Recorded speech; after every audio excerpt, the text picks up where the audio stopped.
Welcome. Today, I'm going to teach you how to unlock the secret boss fight of Persona 4 Golden. Slight spoilers ahead for how to get the different endings, the later dungeons, and who the secret boss is. Without further ado, what is Persona 4 Golden? Well, if you clicked on this video, you probably already know. For those that don't, Persona 4 is a JRPG that splits your time between being a normal high school student in a small town from the big city and a katana wielding, shadow slaying, and persona using high school student still from the big city. You need to manage your time in game to get the most out of it, but that's not why we're here. We're here because we're going to fight the secret boss. This is Margaret. She helps you out throughout the game by keeping all the personas you unlock in a book, kinda like a collection of Pokemon cards. Hey, 4 letters, 2 numbers. I see she's cool and likes to collect trading cards, but how do we actually unlock and fight her? Well, I'm glad you asked. Before considering fighting Margaret, be aware it will take you about 60 to 90 hours to even have the chance to unlock her and fight her. You must be on the second playthrough, you must complete her social link, beat every optional boss, and be on the path to the true ending to unlock her. There's 1 optional boss per each dungeon to a total of 6 you need to fight and kill. After you beat the story boss, you can go back through the dungeon and there'll be a new, essentially just big version of a normal enemy waiting to try to trounce you.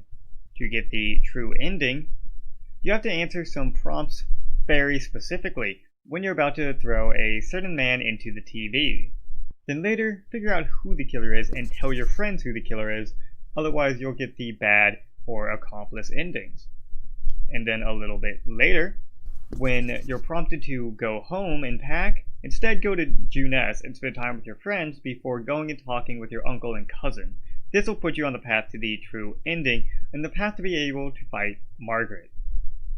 Then after you have everything set up for the true ending, you'll unlock the final dungeon and you'll go into the TV.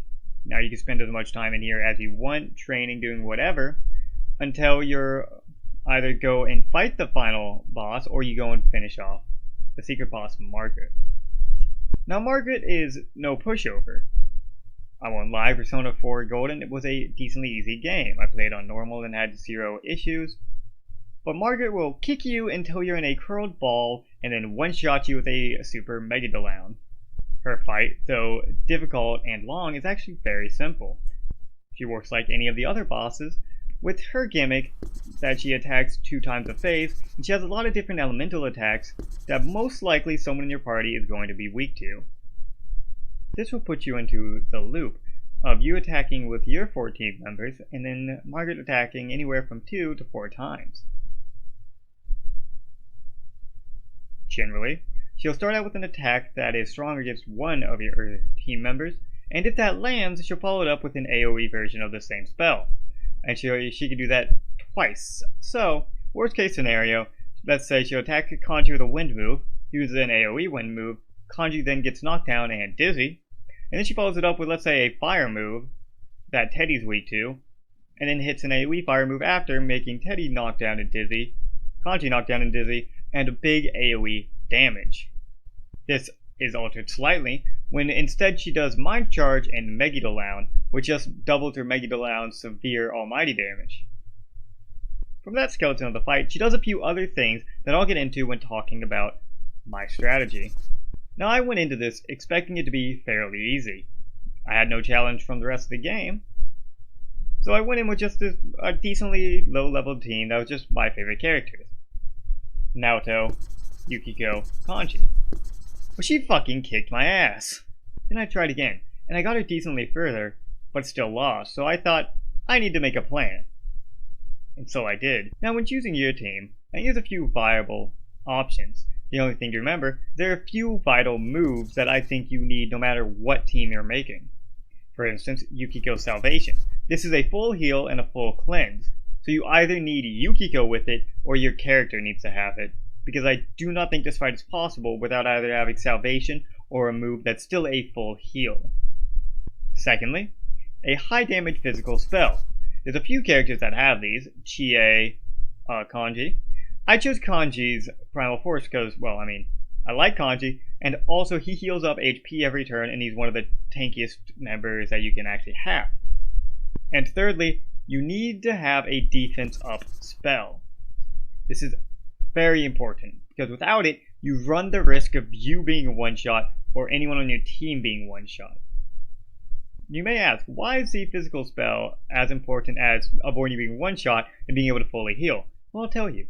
When Margaret uses any of her personas that launches an elemental attack, she'll be immune or sometimes even just heal from the damage that she just used. So if she uses a fire spell and Yukiko uses her burning petals, that'll heal Margaret for a good chunk of damage, and you do not want that. Well, I think the two optimal teams in my mind would be either Yukiko, Kanji, and Chie, or Yukiko, Kanji, Teddy. This way you have Yukiko's Salvation, always. Kanji has his physical damage, and Teddy is a second support, so you can constantly buff your team, and then you can focus on your character, Yu, Narukami, and Kanji being the damage dealers. Or you can do closer to mine, where you have Yukiko, Chie, and Kanji, where you have Chie buffing up your crit, Kanji doing physical damage, both of them are your damage dealers, Yukiko healing, and you can be the support like I did in my playthrough. Now, the second thing I had to prep was when I went in, I realized this is a long fight. I think when I streamed it, it took me about an hour of real time. So I thought, I'm going to go grind the Reaper. The Reaper is a rare enemy in Persona 4, where he will attack you if you open 22 consecutive chests, as long as the 22nd chest had a shadow in it. There is a way you can farm this, where if you go to Yukiko's castle, you just repeat the first floor repeatedly until you hit 20 chests exactly.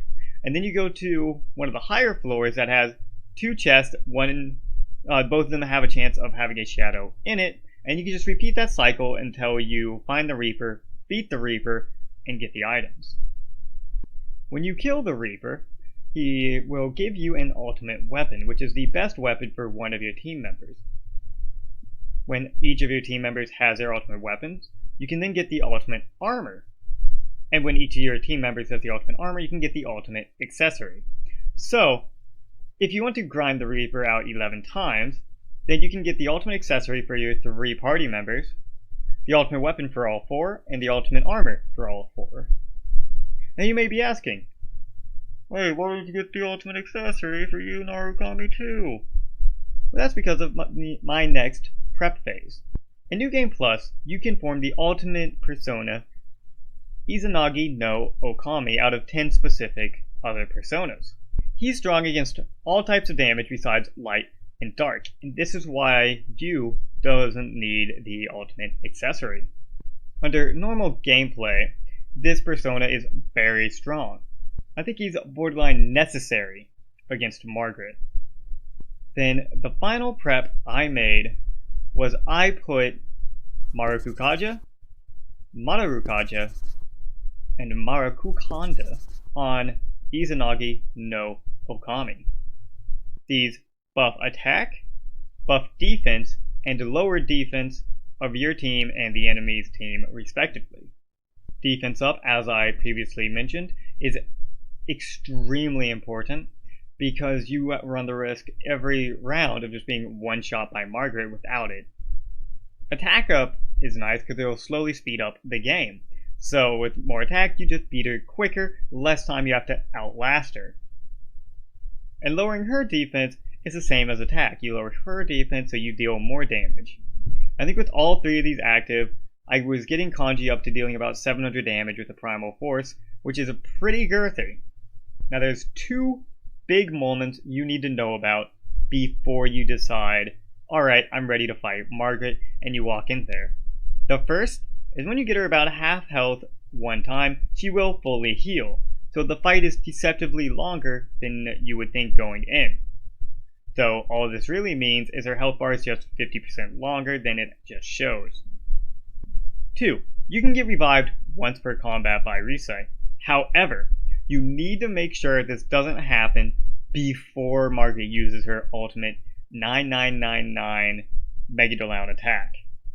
This is unavoidable and will kill your entire team.